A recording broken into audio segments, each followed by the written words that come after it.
માટે તમે કોઈને કંઈ દો અને પુણ્ય ઈચ્છા રાખો તો એ જે પાપ કરે પાપમાં પણ તમને ભાગ મળે. માટે આપણે જે કરવું તે મારા ભગવાનને રાજી કરવા કરવું. કોઈ બાવો છે, કોઈ સાધુ છે ને કંઈ આપો ને એ પાપ કરે તો પાપનો ભાગ પણ તમને મળે.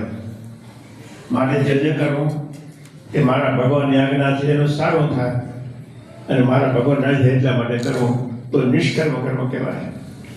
નિષ્કર્મ કર્મથી ભગવાન રાજી થાય. આપણે જે કરવું તે ભગવાનને રાજી કરવા માટે કરવું. ભગવાન રાજી થાય તો બધું આવી જાય.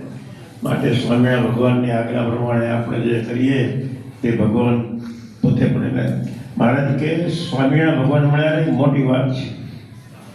અવતારો તો ઘણા થયા પણ સ્વામિનારાયણ ભગવાન જો કોઈ અવતાર થયો નથી ને થવાનો નથી. કારણ કે આ ભગવાન સર્વોપરી છે.